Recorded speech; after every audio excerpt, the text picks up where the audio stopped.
Hi, everybody. This is Dr. Randy Bach. Today is April 24th, 2023, and I'm happy to be with you here today with Taxpayer Talk. I want to first thank the voters, or at least some majority of voters of Newton, for rejecting the #1 override. There were, I think, 2 smaller propositions about schools and whatnot, but we banded together, and it was an interesting outcome. We're going to probably talk about that on a future episode, the demographics, the splits, what happened, what went where. But just as a minor preview, it was not necessarily intuitive. It was kind of counterintuitive how this went. And wealthier parts of Newton, which tend to go more left-leaning, actually voted against the override. So maybe they know something the rest of us should know about how to take care of money and so forth, because they probably didn't get as wealthy as they did without doing that first. And we're going to try to weave that into our theme tonight, which is, it's going to be a drag tonight. I got to tell you, it's going to be a drag for most of the night. Actually, what I mean by that is that we are potentially going to create some drag on what has been a drag on the City of Newton system, which is the Drag Queen Story Hour, which I don't know how I graduated from high school without having that on a regular basis. Most of the people you know, if they're walking and talking and have jobs and whatnot out in the world, managed to graduate without having Drag Queen Story Hour in high school. How did they do it? We don't know, but obviously damaged goods, as a result.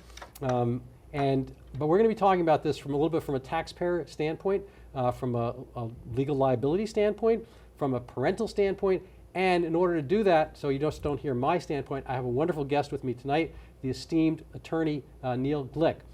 So thank you for coming along. I warned you. Yes, I've been warned. So Neil, you technically shouldn't be on the show because you're from another town. You just do speak English, much like as we do. Yes. But Neil is from neighboring Wellesley, and he ran for school committee twice there. Yes. And I'd love to say he won twice, but he hasn't. He's yet to win. He's a pre-winner, as many of us. And we're going to get rewards and awards for not winning. But Neil, tell us a little bit about the landscape regarding schools. What did you learn about with your runs? But we're going to not spend that much time on that, but let's capsulize for some of the issues that are presented to Newton parents and Wellesley parents and so forth by things that go on in the school without necessarily warning from the teachers, administrators, and staff, and kind of this second economy, a secret economy of things that are going on regarding sexuality and gender at the schools versus at home. Yep. That's a big question, right? Yeah, it is. And well, first of all, I'll just say that what happens in Newton doesn't stay in Newton. So it does migrate. I thought that was Las Vegas. Yeah, but it does migrate across the Charles to Wellesley. So I think people in my town, Wellesley, looked at the drag queen episode at Newton North. It was Newton North, wasn't it? Yes, it was Newton North. And they were alarmed because it happened very close to them. Now, as far as what I learned in our campaigns, I learned several things, some of which may not be applicable to Newton because it's a bigger city, but I learned that town politics is, small town politics in a town like Wellesley is very hard to overcome. There are entrenched interests, and people don't really want change. So if you run as a change agent, which I did, then you upset people, but it's hard to get a majority when people want to stick their head in the sand and think that everything is just fine with their schools, when all the data, and I understand this is true in Newton too, all of the data, all of the metrics, no matter what metric you want to choose, demonstrates that things are not fine. No. But people want to believe that their schools are as they were 15 years ago, 20 years ago, that they're just fine and better than just fine. They're the best in this Commonwealth, and that means they're probably about the best in the country. No longer the case. No longer the case in Wellesley, and I dare say no longer the case in in Newton, and you were telling me before, my favorite expression in Wellesley, and it's true in Newton apparently too, is people vote with their feet. Your enrollment's going down significantly. What did you say, 14%? My understanding is that it's gone down 14%, but abruptly. Yeah. You know, the population of Newton has not changed that much in the prior 15 years or so, so we were kind of, and nor had the birth rate very much, so there was same kind of flux through the city and city schools, but people voted with their feet and their wallets. Yeah. So they used their fingers and their hands Yeah. in order to write checks or Zelle or whatever they had to do to get the money over to the private schools, the Catholic schools or whatever.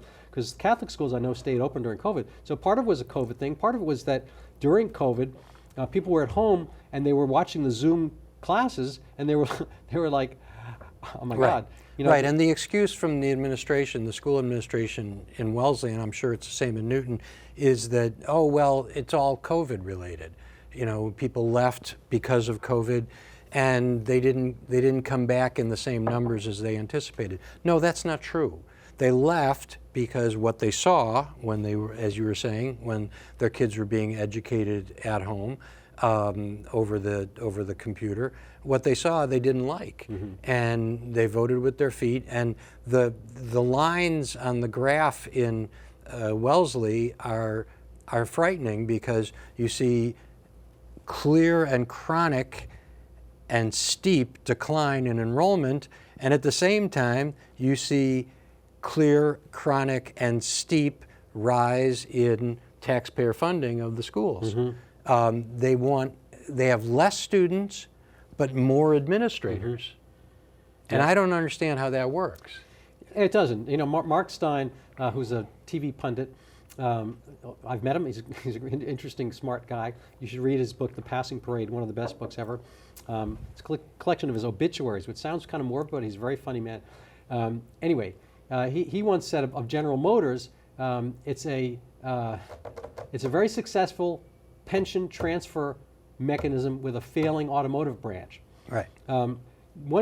Something similar might be said here. I think we've been very successful as a school district, well, probably throughout the Commonwealth, at getting money into pensions and salaries of teachers and expanding the number of teachers. And we are really, I think, at the forefront of lowering teacher unemployment. Right. And there's another Stein, I think it was Herb Stein, Ben Stein's father, the economist, who said, if something can't continue, it won't. Exactly right. And that's the situation with our schools. We're starting to pick up on it in Wellesley, because town meeting is starting to take a hard look at the school budget, and I think that's going to be turned around in a little while. Well, we'll see about that. I actually want to make a little segue to possibly a mistake. Actually, it's Missy Steak, to be more precise.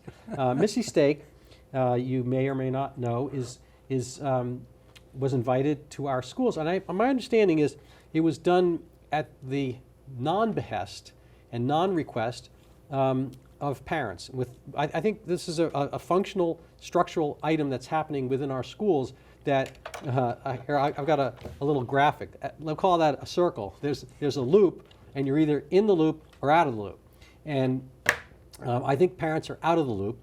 And this is, I think President Biden recently said, I have a quote here. I brought my handy dandy quote. He said, literally, "There's no such thing as someone else's child. Our nation's children are all our children." Okay, well, I don't think that's necessarily true. Right. You know, right. I brought my children into, well, my wife brought our children into the world. I had something to do with it, but, and I support them, and I house them, and I feed them, and I nurture them, and I do my best to educate them. And I don't like somebody telling me, as teachers in my son's school have told me, that we have them, the teachers have them. No, no, no. No, there are kids. Yeah. You get to educate them. That's your job. Right. We do this. We do tax paying. Yeah. And we want to stand up for smart spending and all that kind of stuff. We're not opposed to having public schools. I think it's a reasonable proposition. I actually went to the Horace Mann School in New York City, which ironically enough is a private school, but it was named for Horace Mann, who came from Lincoln, I believe, Massachusetts, or thereabouts. And his proposition was kind of as the melting pot. It hadn't really become a melting pot quite yet. There was immigration going on. I think he was late 19th century and into the early 20th century. And his proposition was that we needed something that would anneal the different, part of the melting pot, I guess the same metal analogy, to get everyone to form an alloy and be allied and form a strong society. And they needed basic principles, and they needed to know how to read. A lot of people coming from other countries, they had zero literacy, and they were in the trades and whatnot. And fine, all well and good. But the public schools were to provide some common element, but in terms of providing actual education and useful items so that people could have productive lives. I had occasion recently to see photographs from 100 years ago, and your eponymous town, the college, Wellesley College, had kind of like docents. They had young students come over into Newton, which had more of an immigrant population, and they were teaching them baking. Oh. And they were teaching them kitchen skills, the young women of Wellesley. And that was, in a sense, that was part of their outreach of schooling. And these were useful skills for young children of new immigrants, so they could get ahead in the restaurants and whatnot, hotels and so forth, mm-hmm. and have something. That the schools are, what is a school? We are schooling something. Well, I'm a public school product, as are you. Yes. And I believe in public education. It's a wonderful thing. And you mentioned the melting pot. What we're seeing now is the opposite. Every identity is the key.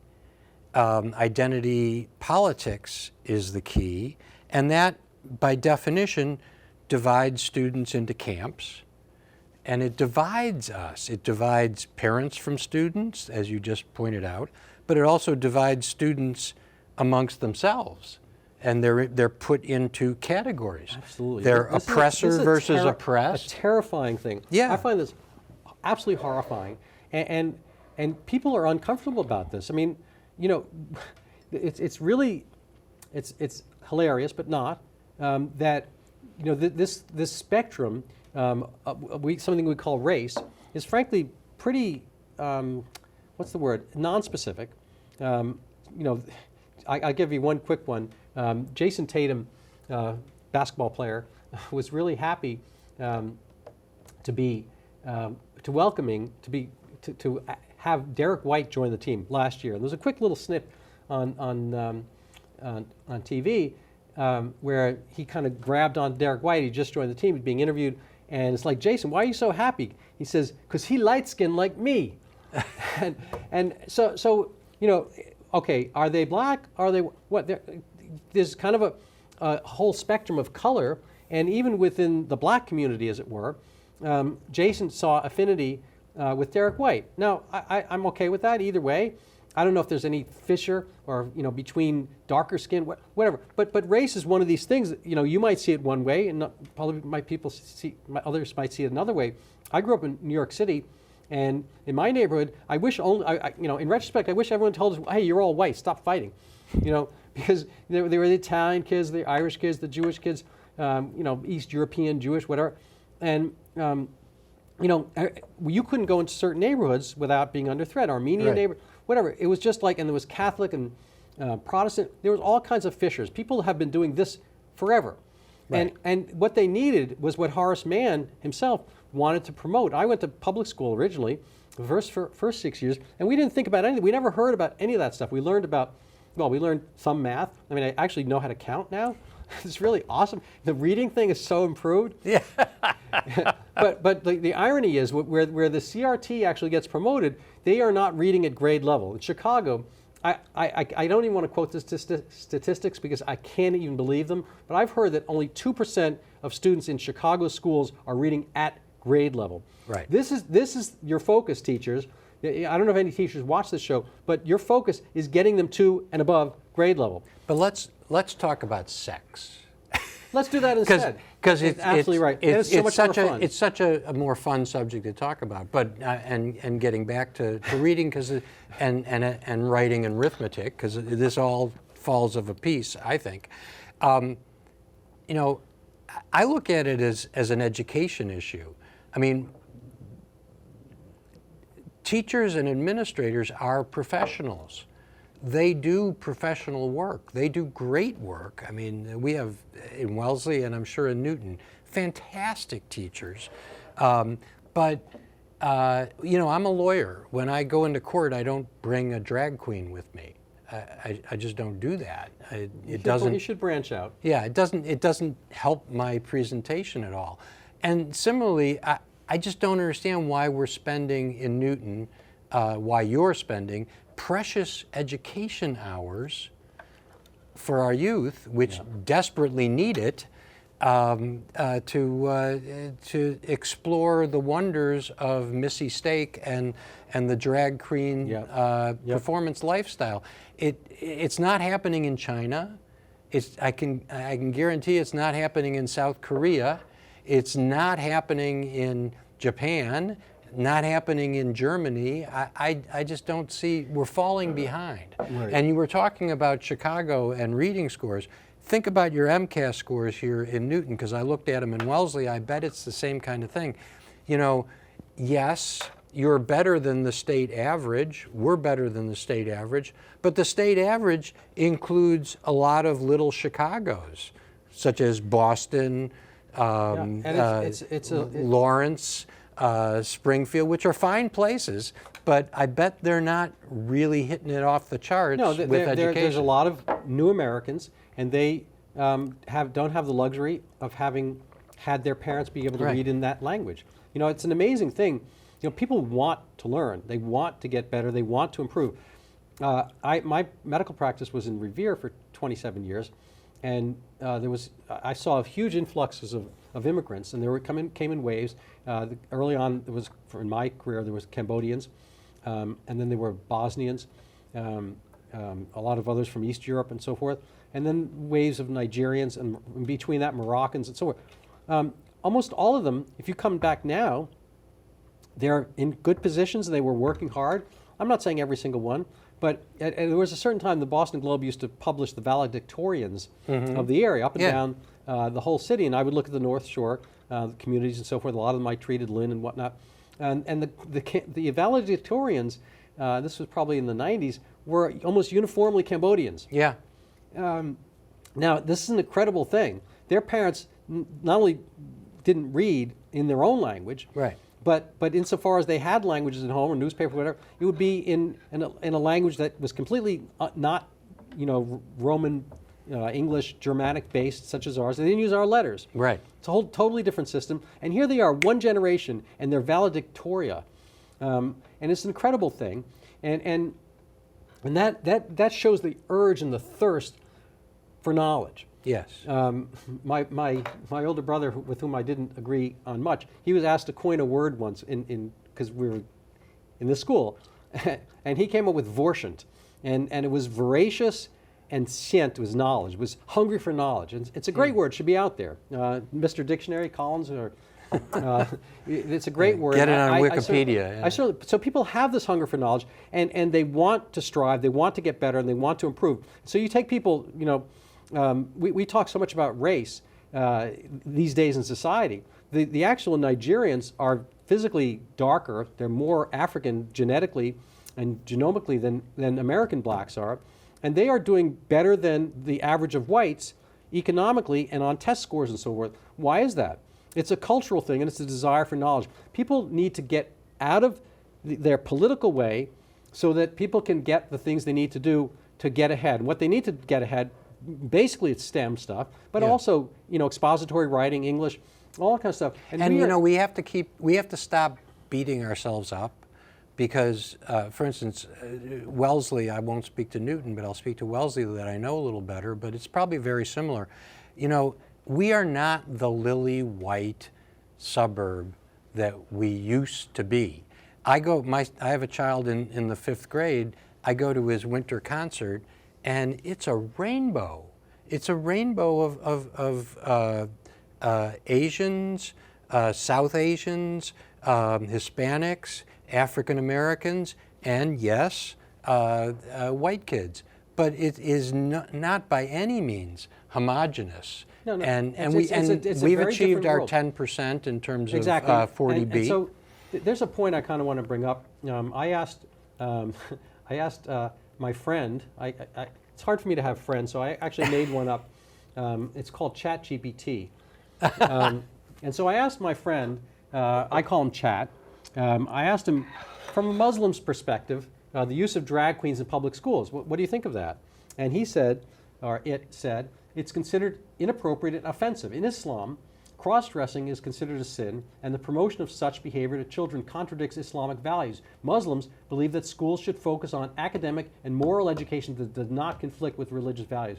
Now I said, Chatty, how about Jews? Well, you know what? Pretty much same thing. Jewish leaders, etc., same basic stuff. Inappropriate, cross-dressing, goes against traditional, and so forth. Jewish leaders may argue that schools should provide a safe and inclusive learning environment that respects all students' religious beliefs. Same thing, Catholic, Protestant. I asked about atheists. So from an atheist standpoint, the use of drag queens in public schools may be seen as promoting a specific lifestyle and sexual behavior that goes beyond the scope of a school's academic mission. Atheists may argue that schools should focus on providing academic education and should avoid promoting any specific religious or lifestyle values. In general, this is my friend Chat, I'm going to finish up. The use of drag queen story hour in public schools may be seen as controversial and inappropriate, as it may go against the religious and cultural values of many students and their families. So when we talk about DEI, diversity, equity, and inclusion, do we not have the right, the responsibility to understand the diversity of our communities and include them and give them equity and try to give them the equity that they need to get ahead? You know, I don't believe in applied equity. I believe in the equality of opportunity. And we see, I'm gonna interject there, Okay. because you've just conflated two words which are very different. Thank you. Equity and equality, and never the twain shall meet. I know what equality means. I know what equity means in a legal sense, but that's not what we're talking about here. I have no clue what equity in the DEI context means, and no one I've ever met has ever defined it for me. So it's Right. a non-starter. No, you're absolutely right on that. Equality and merit in our schools needs to be the touchstone, not equity, which is a made-up term that really means a leveling of everyone to the same level. And when that happens in an educational setting, it's Katie bar the door, because you're bringing the super achieving students down and you're bringing the failing students up into a muddy middle. And you're self-applying it. They have gotten rid. They still apparently have the concept of honors, but they've gotten rid of honors classes and AP classes and many of the subjects. And this is happening now as part of this kind of critical race theory, which they say doesn't exist as part of the teaching curriculum, but the teachers are going through the CRT. Right. And have they introduced standards-based grading? Do you know? I don't know.